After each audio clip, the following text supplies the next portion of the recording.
Welcome back to The Explainer. So, have you ever felt like romance is just, well, entirely up to chance? Like you're just waiting around? Well, Cerridwen Greenleaf's The Practical Witch's Love spellbook offers a totally radical alternative. We're talking about transforming love from this passive, hazy dream into a completely active everyday practice. Our goal today? We're going to unpack these concepts and show you exactly how intention, paired with action, can literally shift your whole approach to finding and nurturing genuine connection. Let's get into it. Let's anchor ourselves right off the bat in the book's core philosophy. Greenleaf defines magic not as, coercion or waving a magic wand around. No, it is entirely about focused intention. The quote here says it perfectly. Magic is the art of aligning intention with action. Think of it like a bridge.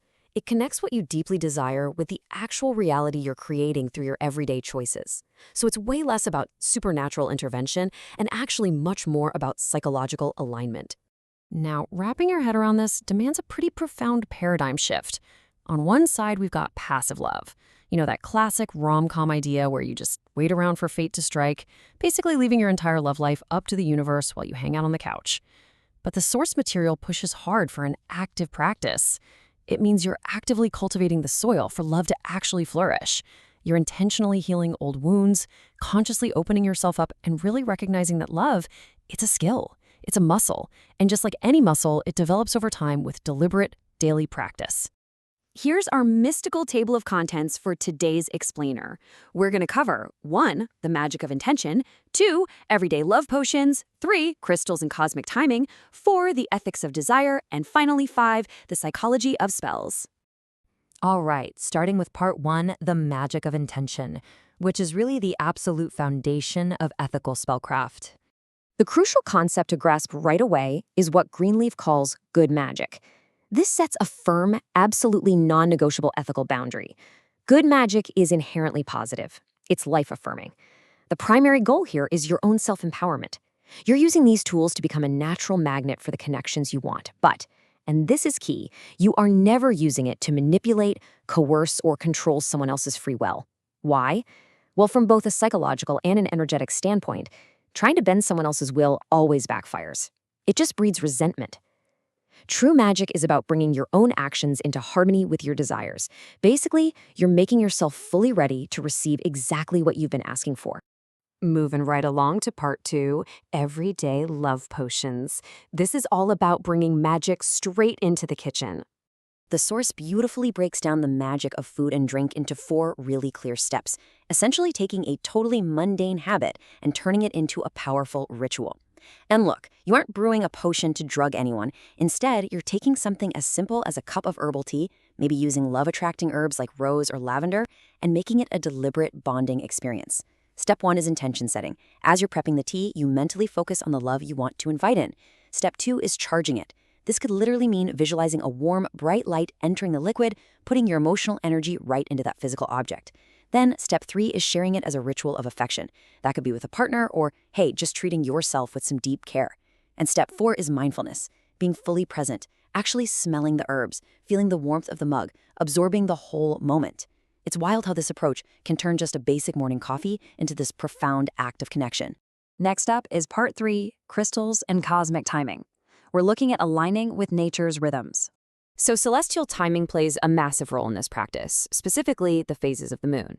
Greenleaf explains how these 4 phases dictate the exact focus of what you're doing. If you're looking for new love, you plant those seeds during the new moon. If you want to grow an attraction you already have, you do that work during the waxing moon.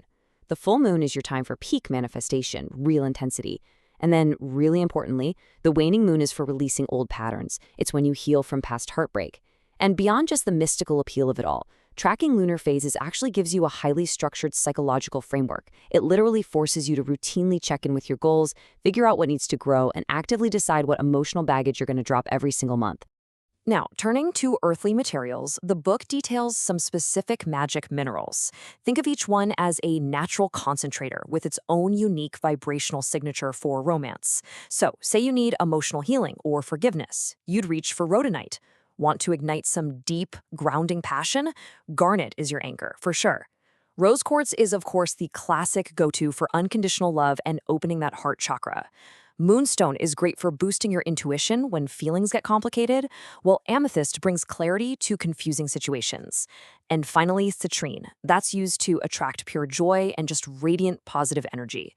Picking the right stone isn't just about grabbing a pretty rock. It's a tactile, physical way to remind yourself all day long of the specific romantic intention you're working on.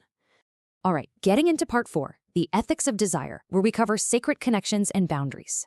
Because we're dealing with highly intimate subjects here, we absolutely need a strict ethical framework.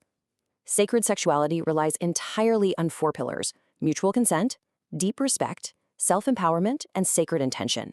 The text is all about celebrating desire completely, no shame involved, but it insists that any magical practice has to honor the autonomy and dignity of everyone involved.